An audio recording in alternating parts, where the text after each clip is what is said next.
un átomo tiene un núcleo que pesa mucho y que tiene una carga positiva, más Q. Saben que dentro de un núcleo tenemos neutrones y tenemos protones. Y fuera de este núcleo hay capas de electrones, una capa, otra capa, donde por aquí se dicen que giran o no giran, simplemente tienen una distribución estos electrones. Y la carga de estos electrones es con signo menos. Yo pienso que todos saben esto.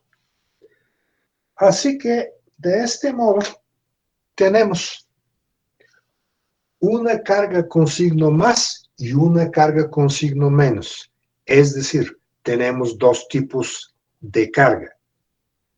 Y lo que vamos a usar por aquí, que la carga de los electrones es siempre negativa. Ahora,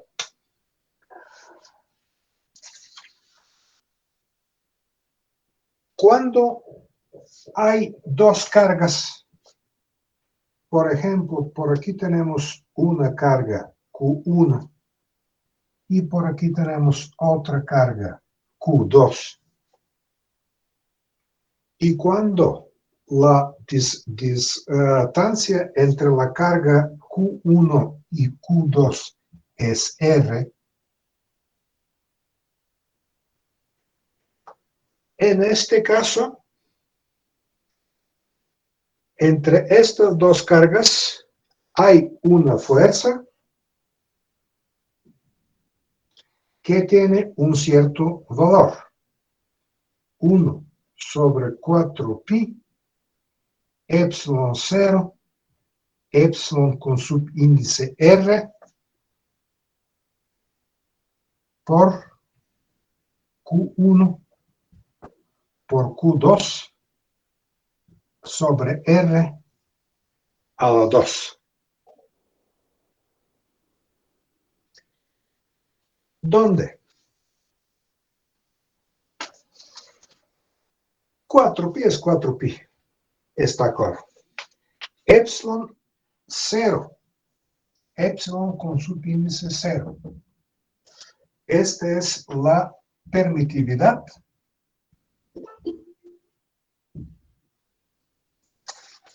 Yo pienso que alguien quiere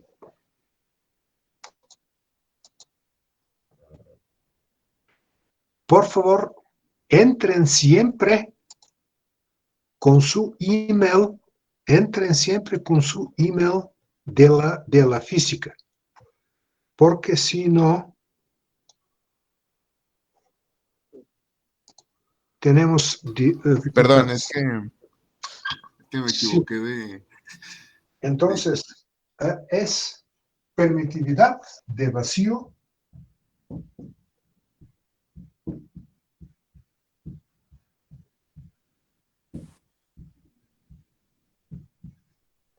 y epsilon 0 con subíndice 0 tiene un valor 8.85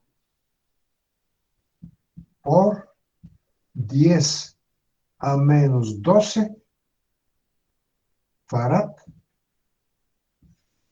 sobre metro.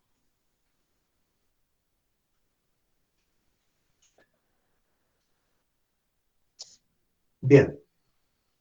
Por otro lado, epsilon con subíndice R es la permitividad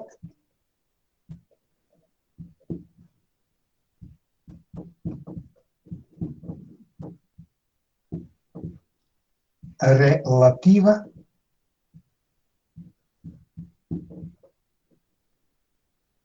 donde epsilon r es igual a 1 solamente para el vacío y para los otros medios epsilon r tiene valor claramente de 1 o cerca de 1 hasta, por ejemplo, para agua es 81, pero hay unos materiales que se llaman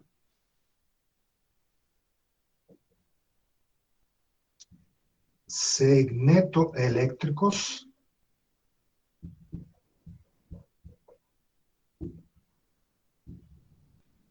donde epsilon 1 puede ser 10,000. Entonces, esto es solamente para estos materiales. Bien. Ahora, tomen una foto de todo esto.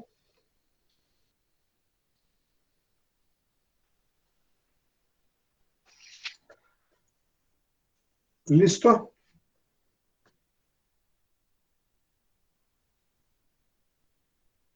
Listo, profe. Bien. ¿Está claro? Yo pienso que hasta este punto todo está bien claro. ¿Preguntas, dudas? ¿Hay o no? Bien, lo borro.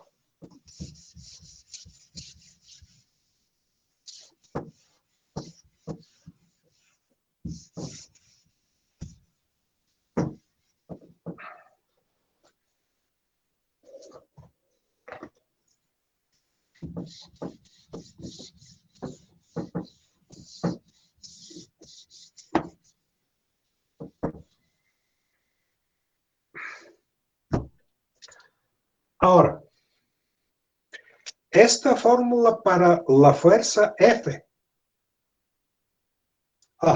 Antes de esto, cuando tengo carga más, por un lado, carga Q, 1, y luego tengo más carga Q2.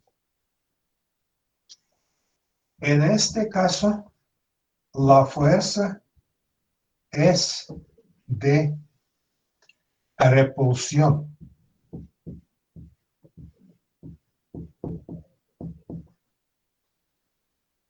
Cuando tengo carga menos Q1 menos Q2, entonces de nuevo F es de repulsión.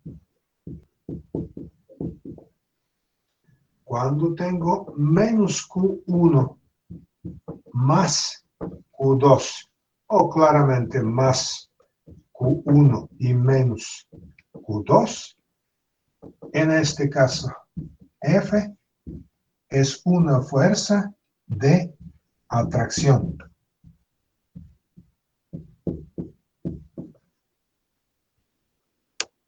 Entonces, siempre debemos de tomar en cuenta todo esto. Esta fórmula tiene esta forma. Solamente cuando se dice que las cargas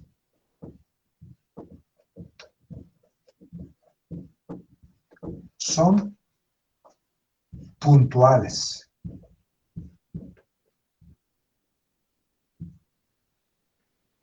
Es decir, si es como una bola, el diámetro es igual a 0. Claramente esto en la práctica nunca pasa. No podemos tener un cuerpo cuyo diámetro es 0 o cuya dimensión es 0. En este caso, es muy interesante qué significa esto, cargas puntuales, porque se usa mucho en la física de electricidad y magnetismo, pero muchas veces los alumnos no saben cómo es.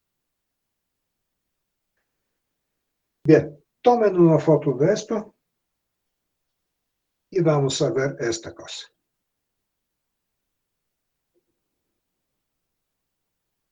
¿Listo?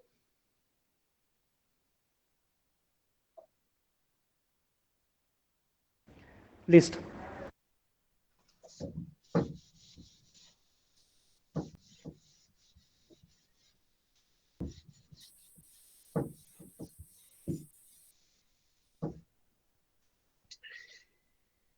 Y esto, lo que vamos a ver,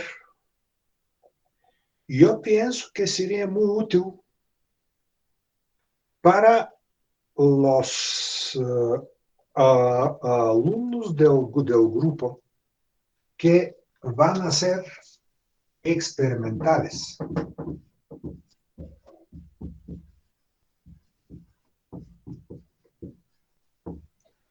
Porque para los teóricos las cosas son muy simples.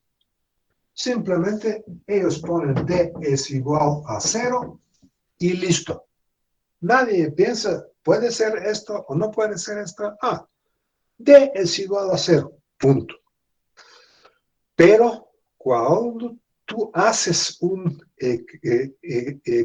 experimento, el diámetro D nunca puede ser 0. Puede ser chico, pero no puede ser 0. Y vamos a ver el caso práctico. Para que las cosas sean más simples, vamos a considerar este caso. Tenemos por aquí una bola que tiene un cierto diámetro de 1 y que tiene una carga Q1. Y por aquí tenemos otra bola que tiene un diámetro de 2 y que tiene una carga Q2. Los signos de Q1 y Q2, como son, no importa esto. Y entre el centro de esta carga y esta carga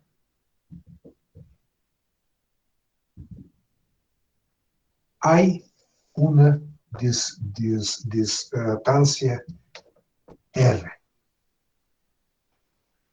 En este caso, si se mide la fuerza entre este cuerpo y este cuerpo, vamos a ver que F va a tener un valor de 1,4 pi epsilon 0 epsilon R Q1 por Q2 sobre R al 2 más delta.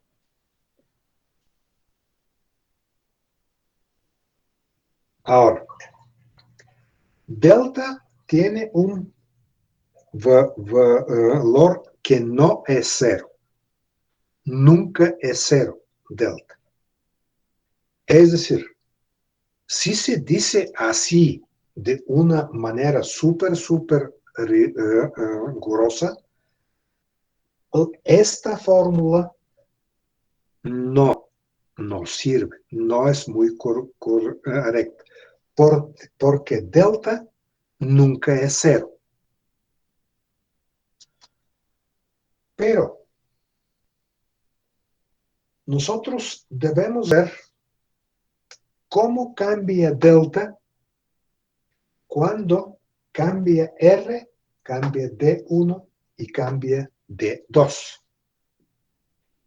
Y lo que se puede ver es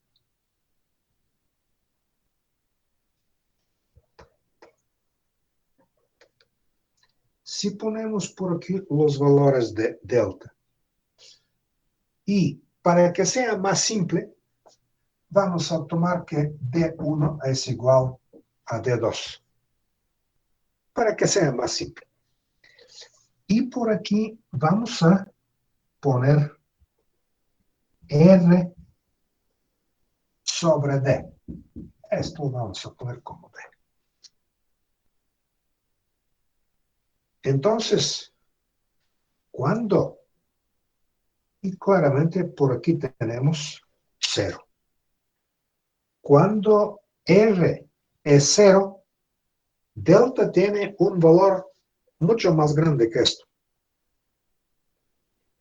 Y luego, cuando R sube, es decir, cuando nosotros alejamos estas dos cargas, delta baja su valor, baja, baja, baja, baja, y tiende a 0. Nunca llega a 0, pero tiende a 0. Bien.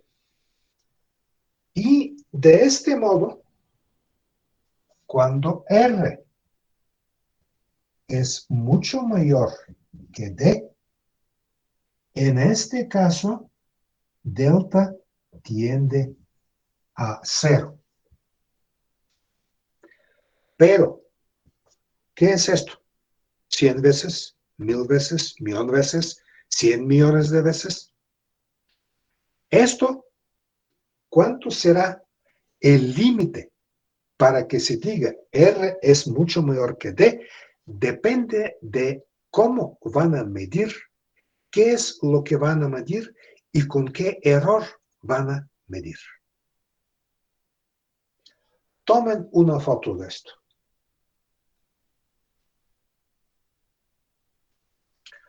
Hasta este momento, ¿está claro o no?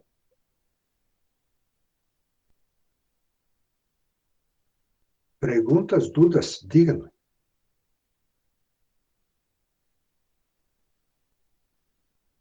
Ok, volvamos.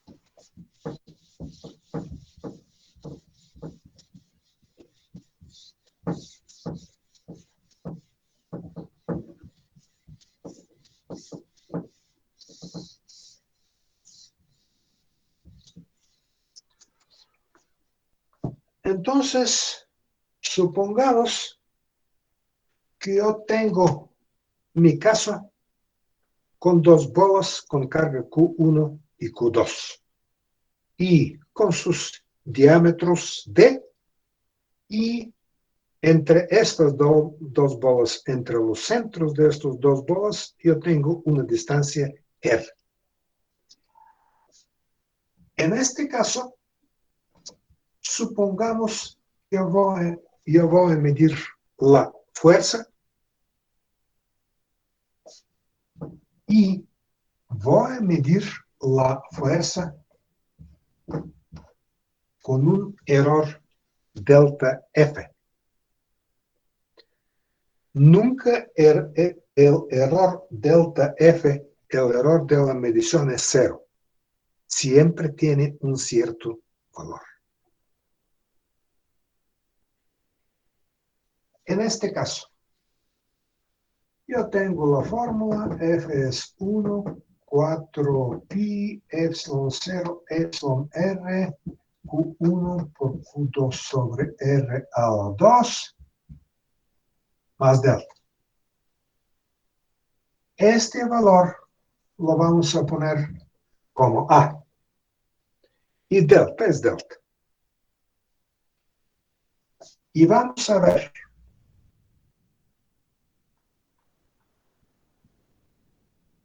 si entonces delta F es menor que delta.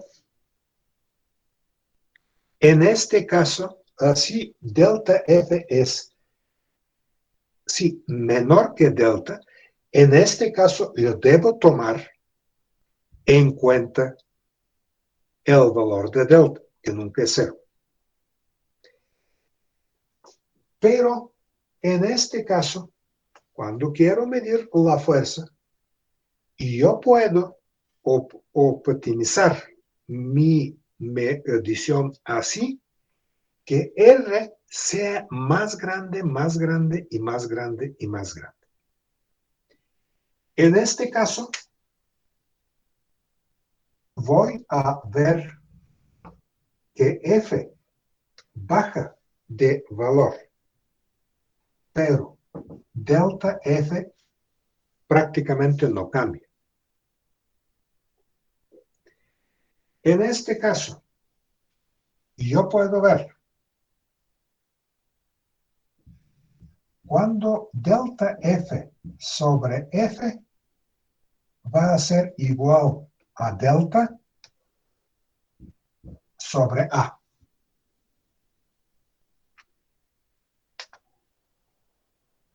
De este modo, yo puedo optimizar mi medición. Es decir, R no puede ser muy chico porque delta es muy grande y delta será mucho mayor que delta F. R no puede ser muy grande porque en este caso delta F sobre F, que es igual a error relativo, va a subir su valor. Y en una medición en la física, claramente depende de muchos factores esto. Este error relativo siempre debe de ser menor de 1%. En este caso, lo podemos hacer así. Delta F sobre F va a ser 1%. Y en este caso,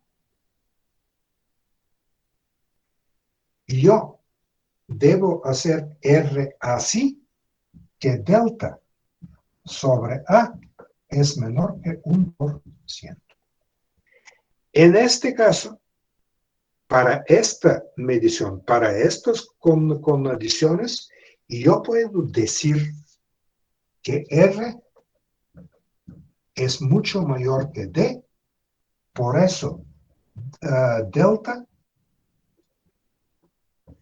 tiende a 0 y yo puedo poner delta igual a 0. Es decir, no tomar en cuenta el valor de delta. Como pueden ver, no es simple. Y no es simple y estos cálculos se deben hacer para cada medición. Y no es solamente para esta fuerza entre dos cargas. Esto lo van a ver en la mecánica, en las mediciones térmicas. Esto lo van a ver por todos lados. Tomen una foto de esto.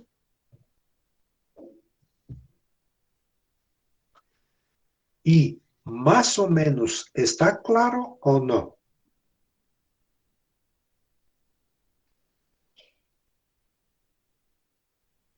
¿Listo con la foto? Sí, profe.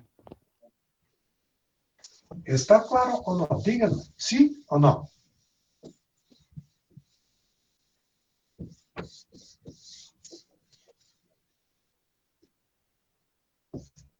O ni Sí, es profe. sí ni es no.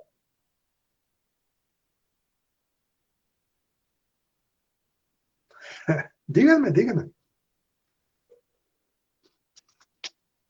Creo que sí, profe. Sí, Más profe, o sí menos. está claro. Mire, no, esto se llama Optimización de una medición. Claramente se trata de un experimento.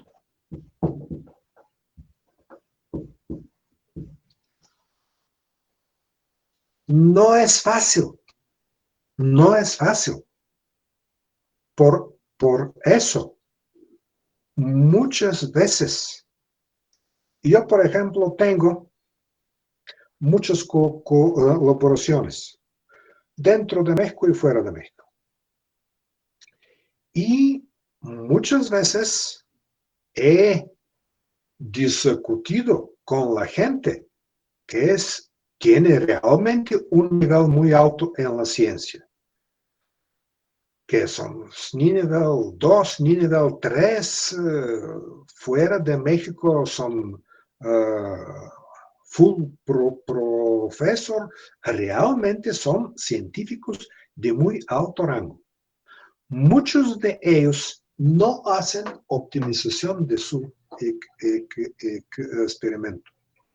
Simplemente dicen, mira, esta celda yo la vi que la hacen con diámetro 10 milímetros.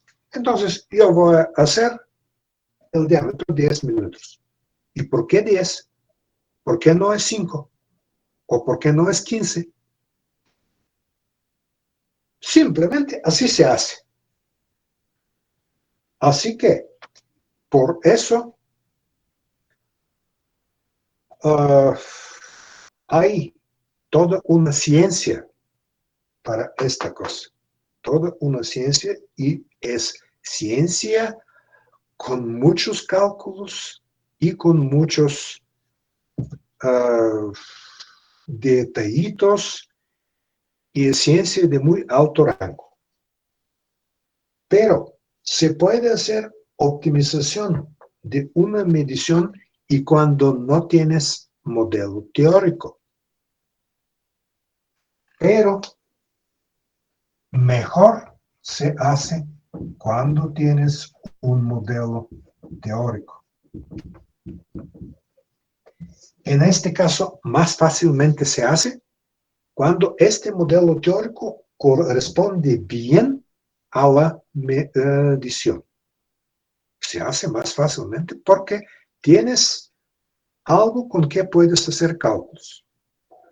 Cuando no tienes un modelo teórico, simplemente andas como ciego. Haces una cosita, haces otra, haces de 5 milímetros, 10 milímetros, 15, 20, 30, y más o menos ves dónde está el punto óptimo. Pero no es fácil, es muy largo, cuesta mucha lana, ¿sí? Y por eso se hace mejor cuando tienen un modelo teórico. En este caso, cuando tienen un modelo teórico, simplemente se toman en cuenta varias cosas que vas a medir, de qué valor hasta qué valor será esto, el error, qué valor tiene, y luego de que sigue, pero como les dije, no es fácil. Por eso, cuando se topan con una cosita así, por favor, simplemente llámenme. Y yo le digo más o menos cómo serán las cosas. Otra cosa. ¿Por qué les hablo esto? Esto claramente no tiene algo mucho en común con electricidad, porque nadie se lo dice a los físicos jóvenes esto. Nadie se lo dice. Y ellos lo hacen como lo hacen estos investigadores de alto rango, porque nadie les ha dicho en su tiempo que deben hacer optimización. Así lo hacen. Bien. en su tiempo vamos a platicar más sobre esto.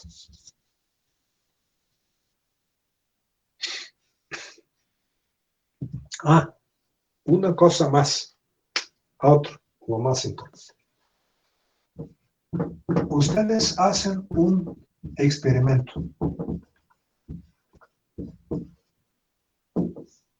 y hay un modelo teórico.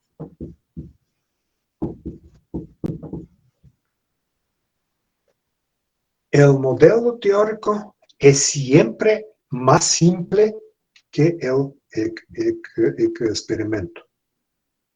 Es decir, no se toman en cuenta todas las condiciones cuando se hace un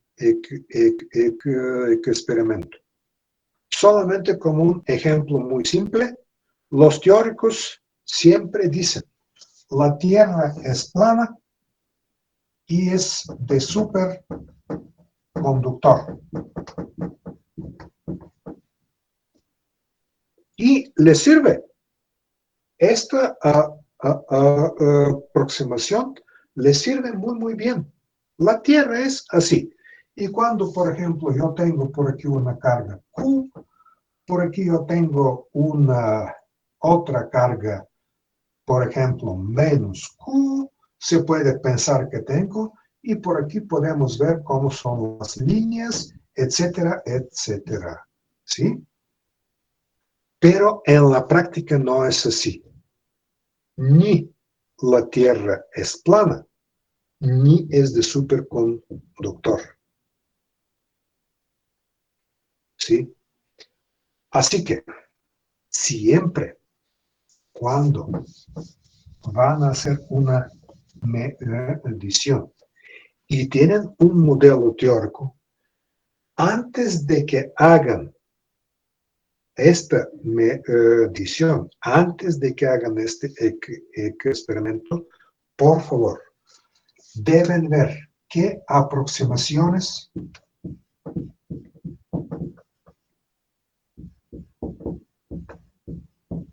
hay en este modelo teórico.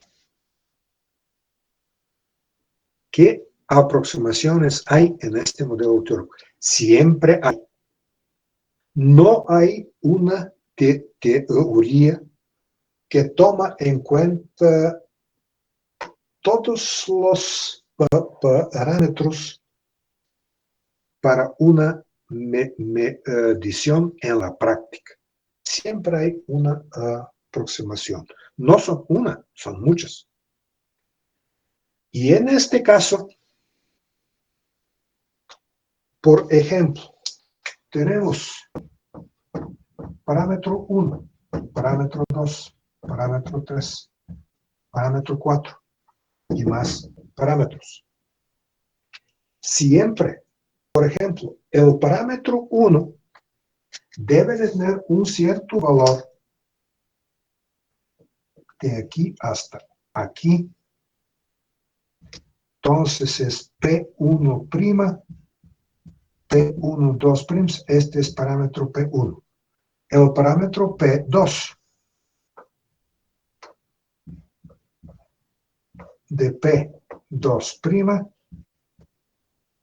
de P2'.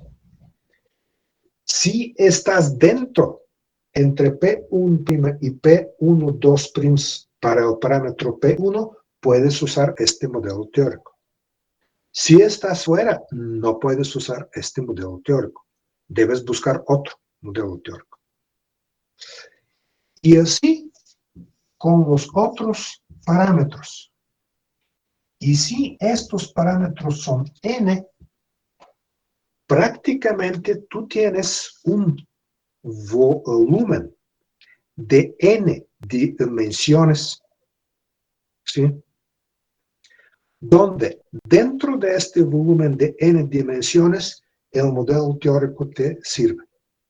Si estás fuera de este volumen de n dimensiones, el modelo teórico no te sirve. Debes buscar otro. Por ejemplo, en el caso cuando tengo dos parámetros. Ok, por aquí vamos a ver. Tengo parámetro 1, parámetro 2. En este caso, este es el rango de parámetro 1 y este es el rango de parámetro 2. En este caso, si estoy dentro de este rectángulo, yo puedo usar este modelo teórico. Pero si uno de estos parámetros está fuera, no se puede usar este modelo teórico. Tomen una foto de esto porque se hacen errores horribles cuando no se toma en cuenta esto. Tomen una foto. Claramente, por ahora yo pienso que no van a ver más o menos para qué sirve esto, pero gran parte de ustedes luego van a ir en una maestría, luego van a ir en un doctorado postdoc, y en este caso siempre deben tomar en cuenta esta cosa. Así que no es pérdida de tiempo que vemos estas cosas. ¿Listos con la foto? Listo, profe. ¿Está claro? Más o menos. Sí. Bien.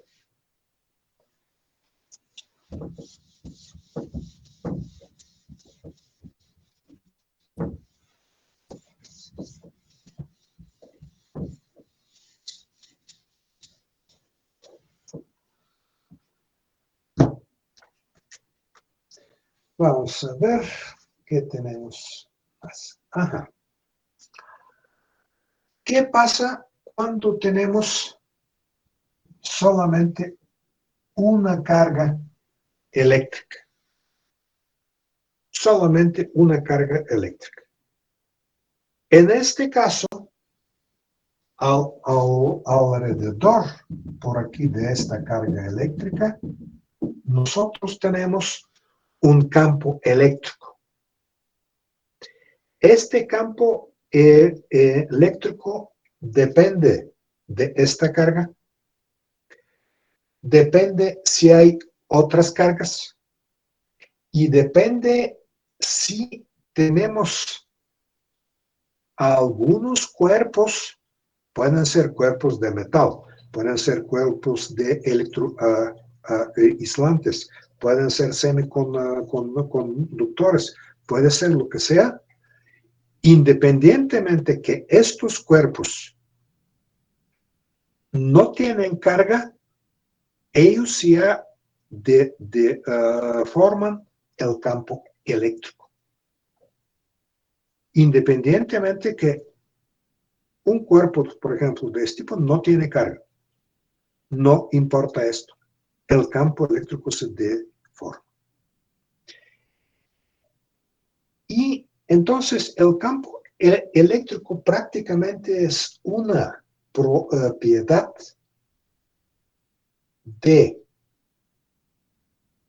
que va una propiedad del espacio que va junto con esta carga y depende de muchas otras cosas. En el caso más simple, cuando tenemos solamente en todo el mundo una carga eléctrica y en todo el mundo hay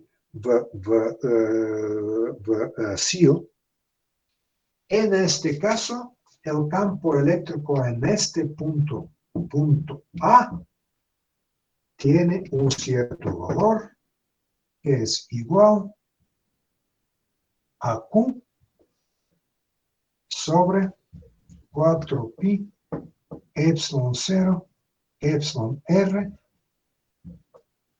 por R a la 2, donde R es la distancia entre la carga y este punto A.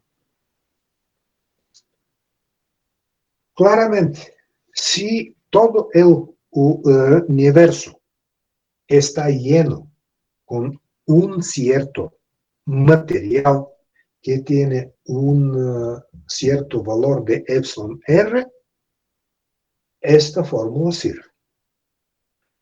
Si yo tengo por aquí un cierto material y por aquí tengo otro material y por aquí tengo otro, claramente esta fórmula no les sirve. Independientemente que este punto y este punto y este punto no tienen carga eléctrica, pero deforman el campo eléctrico. Así que el campo eléctrico es esto, y en este caso, como dije, el valor de E es Q sobre 4Pi epsilon 0 epsilon R por R a la 2. Tomen una foto de esto, aunque no es. ¿Listo? Listo, profe.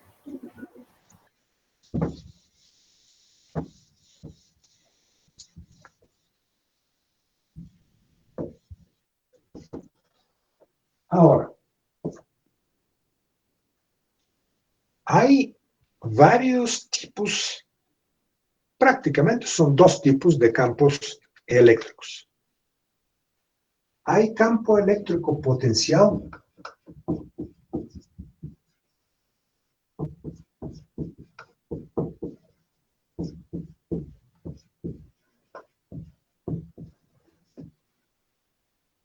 mejor, no potencial, la palabra fue otra. Campo eléctrico conservativo.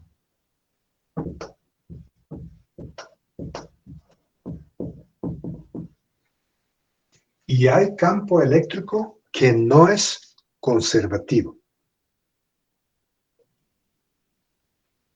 Ahora, nosotros en la electrónica usamos estos dos campos. Pero el campo eléctrico no conservativo realmente se usa solamente en los transformadores, donde se usa el efecto de Faraday. Y en este momento no vamos a considerar estos campos eléctricos no conservativos. Cuando un campo eléctrico es conservativo, miren, supongamos que tenemos una carga Q y claramente que por aquí tenemos un campo eléctrico. Supongamos que vamos a tomar una carga diminuta, tan chica que prácticamente no cambie el campo eléctrico de esta carga grande. Por ejemplo, esta carga chica, yo la voy a poner por aquí como dQ. Y voy a empezar a mover esta carga chica así. Por ejemplo, de este punto la muevo, la muevo, la muevo. Cuando esta carga pasa de este punto a este punto, el campo eléctrico ejerce un cierto trabajo sobre esta carga.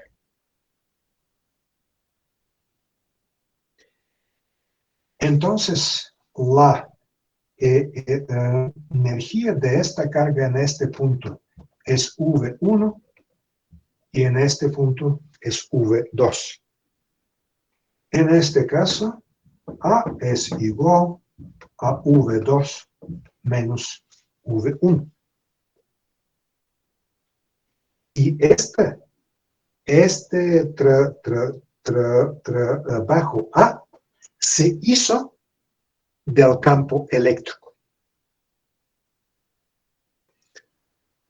Ahora,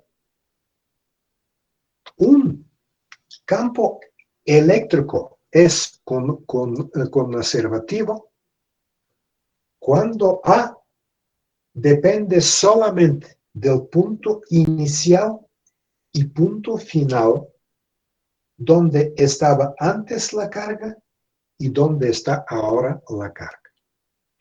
Y yo puedo mover esta carga, por ejemplo, así. Siempre va a tener el mismo valor. O puedo mover así. Siempre va a tener el mismo valor. En este caso, se dice que nuestro campo eléctrico, y realmente, cuando tenemos solamente una carga, el campo eléctrico es conservativo. En este caso, el trabajo A no depende de cómo llegamos del punto 1 a punto 2. Y como una consecuencia de esto,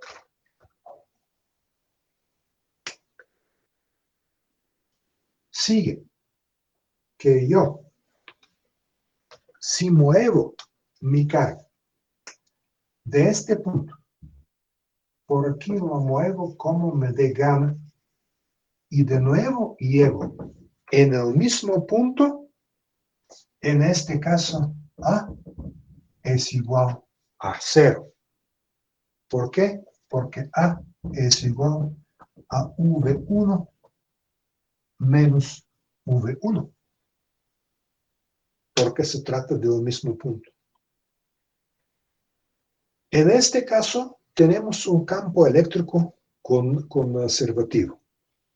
¿Está claro hasta este momento o no? Sí, profe. Sí. ¿Preguntas, dudas? Ok. Cuando tenemos un campo eléctrico conservativo, nosotros podemos representar este campo eléctrico con solamente una función que es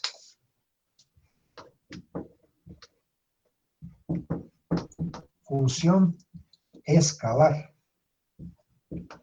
Claramente, el campo eléctrico es un vector.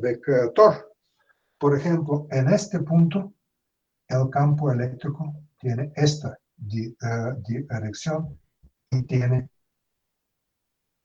un cierto valor. En este punto tiene esta dirección y tiene un cierto valor. Yo no lo sé porque el campo eléctrico es mayor. Este es 1, este es 2. Pero tiene las dos cosas.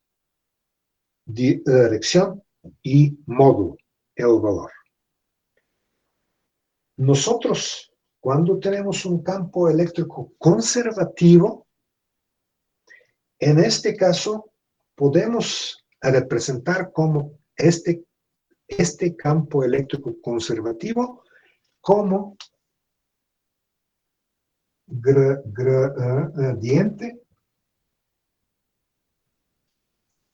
de un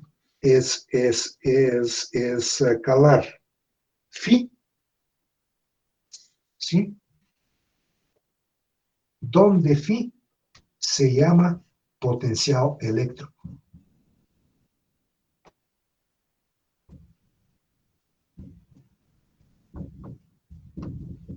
¿Qué significa esto?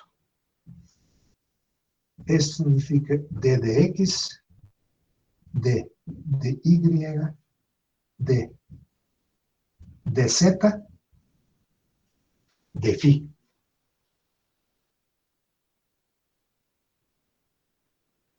O, en este caso, ex es igual a de phi de x, y es igual a de phi sobre de y z es igual de phi sobre dz.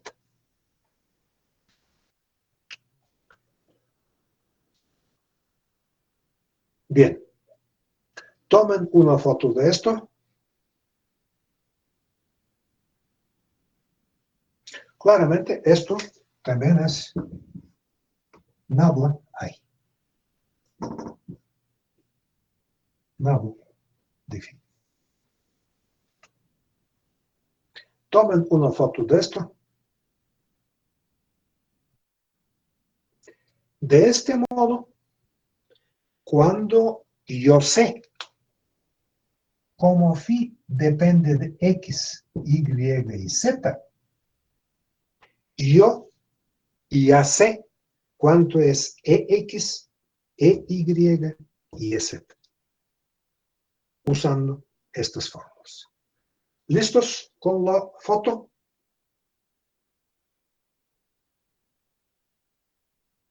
Listo, profe. ¿Preguntas, dudas? Claramente, en el curso de Física 3, esto lo vieron con muchos más detallitos, ¿sí? Pero por aquí yo hablo solamente lo que sería útil para nuestro curso. Bien, de nuevo pregunto, ¿tienen dudas, preguntas, sí o no? Bien. Ahora,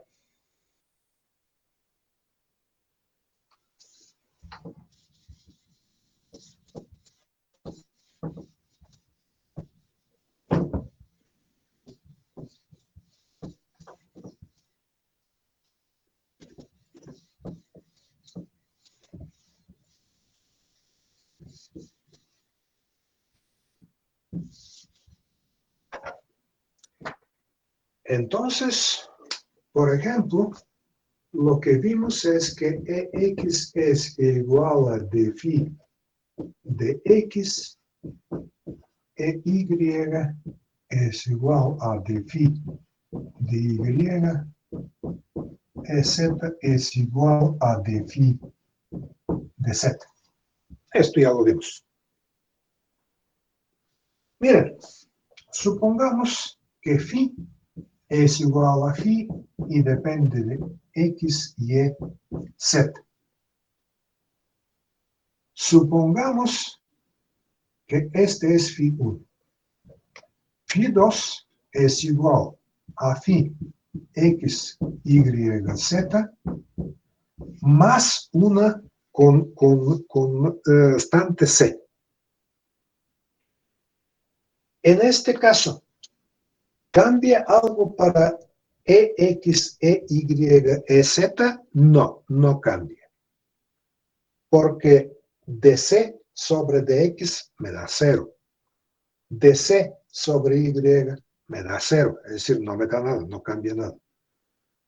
DC sobre DZ me da 0, no cambia nada.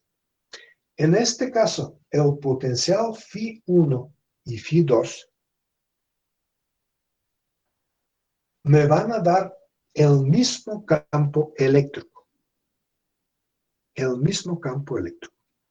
Por eso se dice que el potencial eléctrico es indeterminado con una constante C.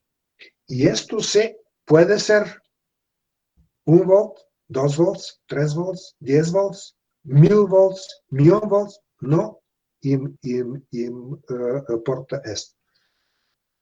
Mientras C no depende de X, Y, Z, entonces podemos poner cualquier valor, siempre el campo eléctrico de phi 1 y el campo eléctrico de phi 2 van a ser el mismo campo eléctrico. Ahora, muchas veces, por ejemplo, se dice, cuando estamos muy lejos, es decir, por ejemplo, R depende de R tiende a infinito, en este caso, C es igual a 0. O cuando hay, por ejemplo, un cierto punto, es R0, cuando R es igual a R0, en este caso C es igual a 0. Pero lo pueden poner así, o de otro modo, o de otro modo, o de otro modo, siempre cuando ponen C es igual a 0 en un cierto punto, en este caso ya no cambia nada. C tiene su cierto valor. No pueden poner en un cálculo esto, y en otro cálculo esto, y en otro cálculo esto, y que esto sea dentro del margen de un mismo problema. Si en un problema ponen esto, entonces es esto. Si ponen esto, es esto. Bien, así que ¿cómo podemos ver un campo eléctrico, un potencial eléctrico? Está definido bien y tiene una libertad que yo puedo poner por aquí C lo que me dé gana. Bien, y este es para el potencial eléctrico. Entonces, en un cierto punto, yo puedo poner phi más C, ¿sí? No cambia nada. Para el campo eléctrico no cambia nada. Ahora, esto lo vamos a poner como phi 1. En el punto, este es punto 1. En punto 2, tengo phi 2 y por aquí tengo phi 2 más C. Entonces, entre phi 2 y phi 2 más C no va a cambiar nada. Puedo poner esto o esto, ¿sí? Pero, como les dije, cuando se trata de un problema, siempre C debe tener el mismo valor. Y ahora, ¿qué pasa cuando yo quiero ver cuánto es delta phi, que es igual a phi 2 menos phi 1? Entre otras cosas, esto se mide en volts. Y el campo eléctrico E, no lo dije, se mide en volt sobre metro. Entonces, cuando yo quiero ver cuánta es la diferencia entre el potencial eléctrico en punto 1 y el punto 2. En este caso, delta phi y ya tiene un cierto valor que no depende de esta constante C. ¿Por qué? Porque esto es phi 2 menos phi 1 es igual a phi 2 más C menos phi 2 más C, y esto me va a dar phi 2 menos phi 1. ¿Por qué? Porque tenemos más C menos C, C elimina, y tenemos phi 2 menos phi 1. Entonces, no hay una indeterminación para la diferencia del potencial eléctrico entre dos puntos. Y esta diferencia delta phi se llama voltaje eléctrico.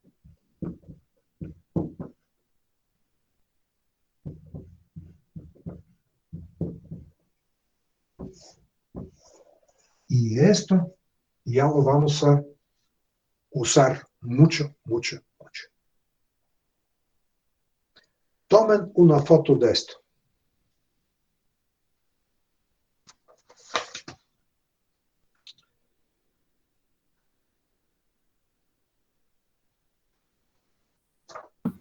Profe, Sí, no se equivocó en la parte de abajo a la derecha, donde es phi 2 más c menos phi 1 más c. phi 1 más menos Ahí en menos. el paréntesis. Creo que es phi Claro, 1, ¿no? sí, sí, sí, tienes toda razón. Por aquí es phi 1. Sí, sí, sí. El error es mío. Phi 1, correcto, correcto. Por favor, miren bien, porque la gente comete errores. Si un profe les dice que nunca comete errores, él simplemente miente. Bien, claramente que es phi 1. Ahora, pregunto, ¿está claro o no? Específicamente esta cosa, ¿está claro o no?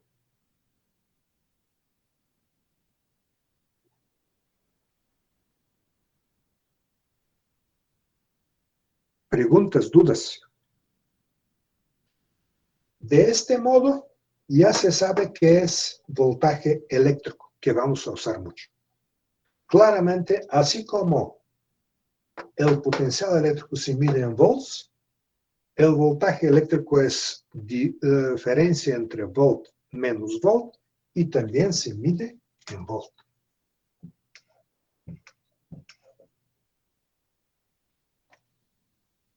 ¿Listo con la foto? Tomen una foto de esto.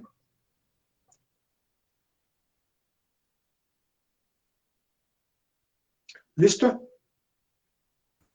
Listo, profe.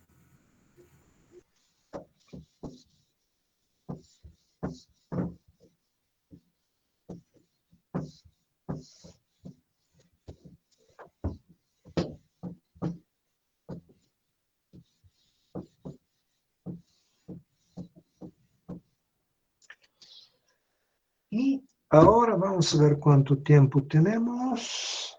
Sí, tenemos 20 minutos. Vamos a ver qué pasa con el campo eléctrico, donde dentro del campo eléctrico hay metales.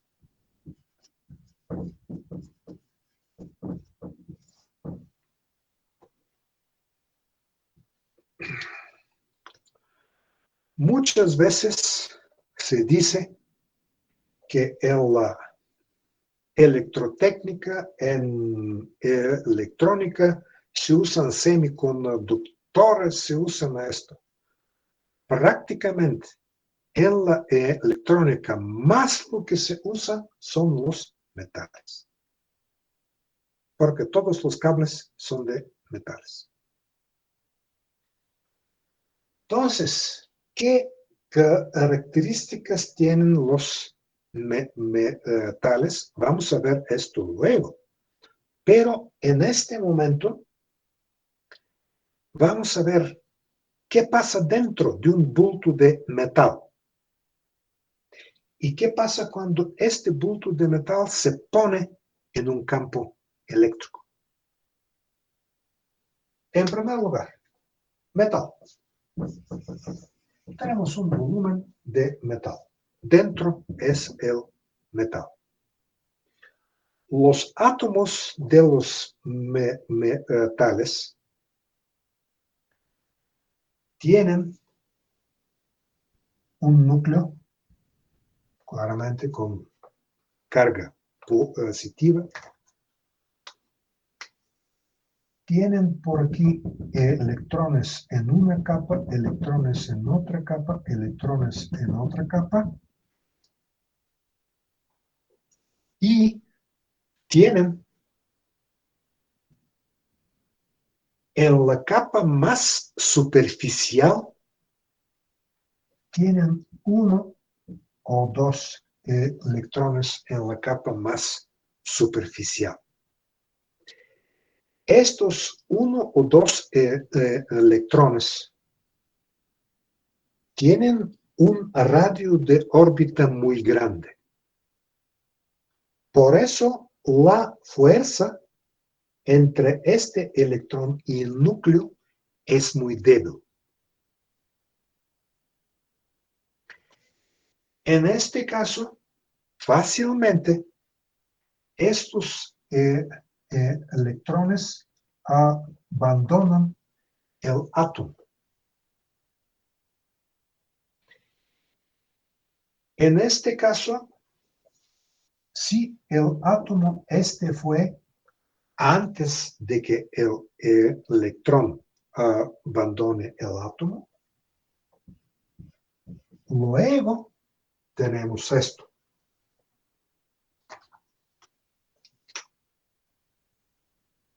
Tenemos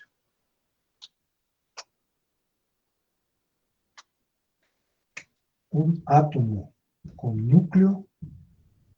Por aquí, claro, tenemos capas de electrones.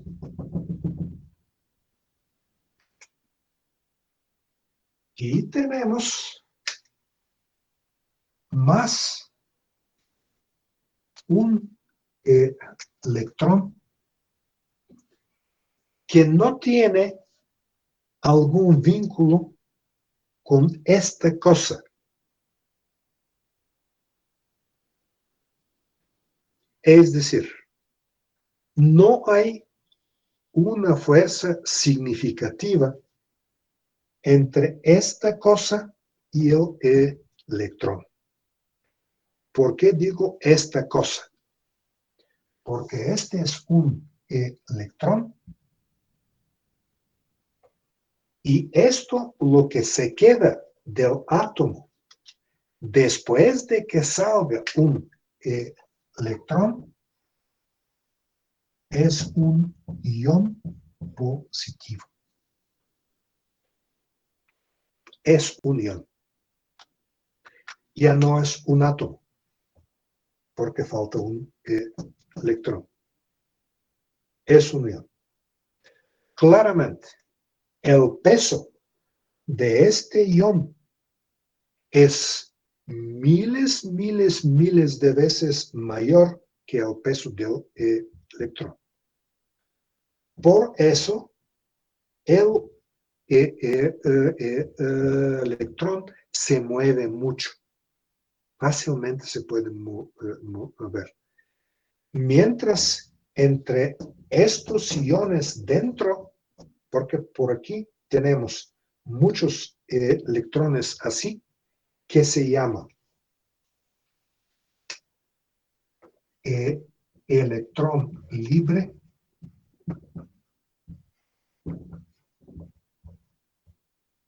y muchos iones. Entonces, por aquí yo tengo una red de iones.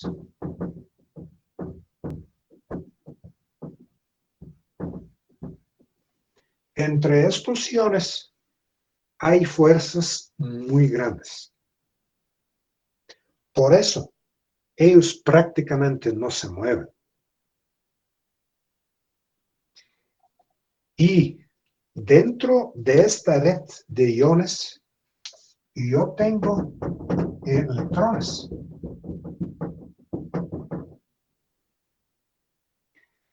Que se mueven así como les dé gana.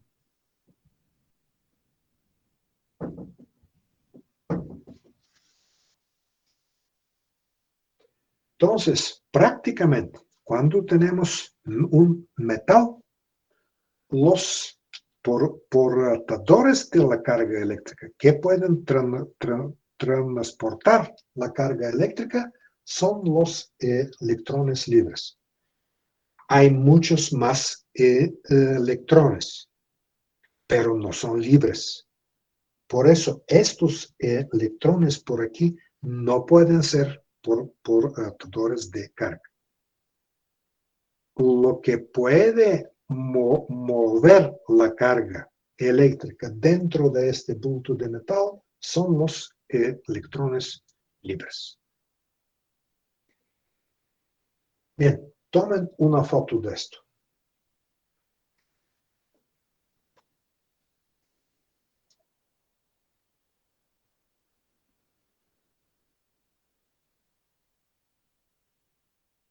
¿Listo?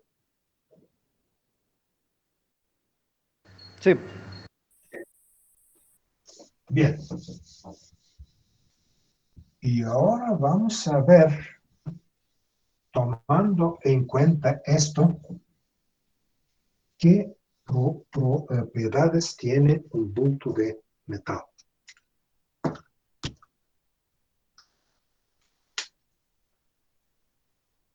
Cuando tengo un bulto de metal y tengo el caso electroestático,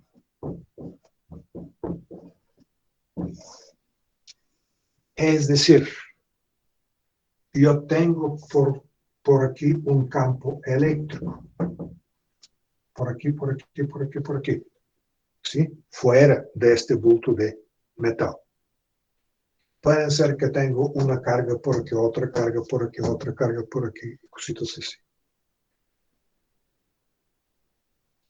Siempre dentro los electrones libres se distribuyen de tal manera que la superficie de este bulto de metal tiene un valor constante de su potencial eléctrico. Algo más, dentro de este bulto tengo el mismo valor del potencial eléctrico.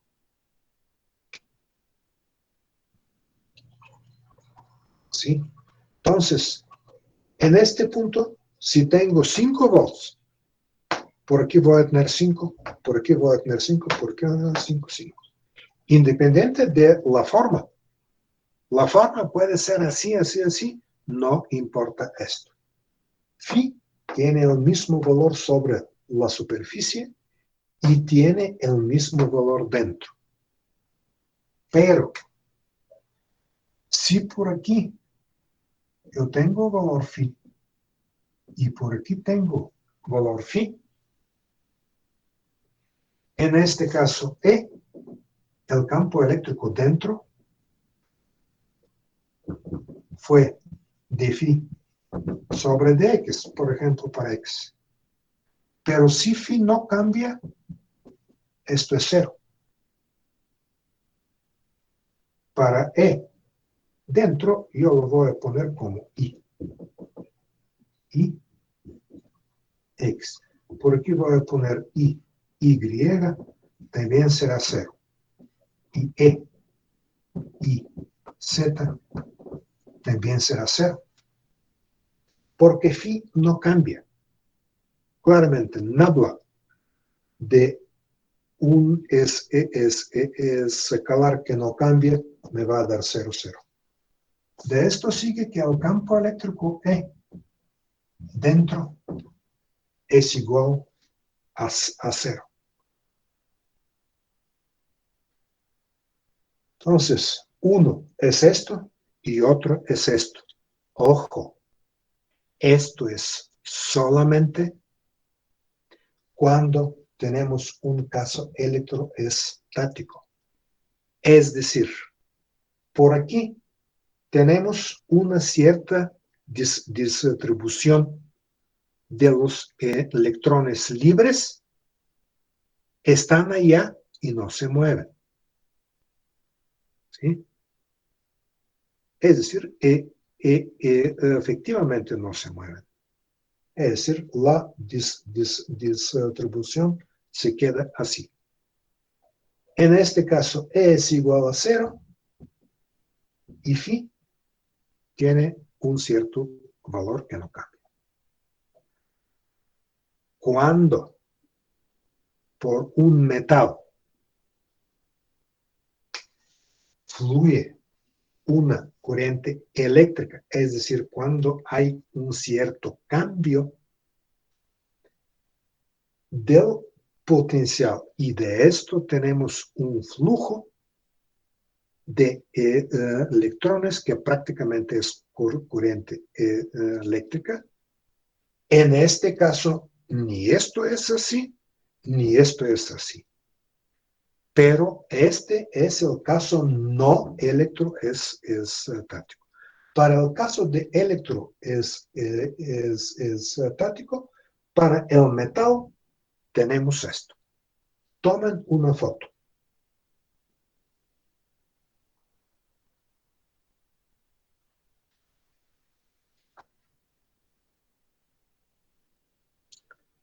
¿Listo?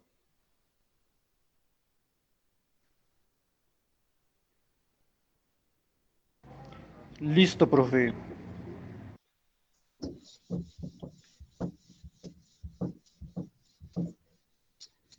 Bien.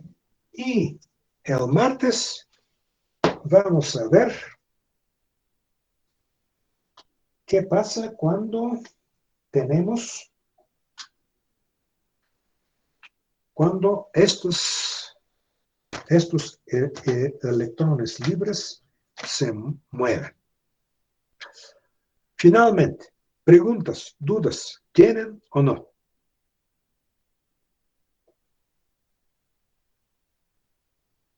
¿No? No, profe, todo bien. Bien. Entonces, vamos a vernos a la 1 en martes. Chao, chao. Hasta luego, profe. Nos vemos. Gracias, Hasta el profe. martes, Hasta profe, luego. gracias. Profe, gracias. Gracias. Que esté bien. Profe. Chao, chao.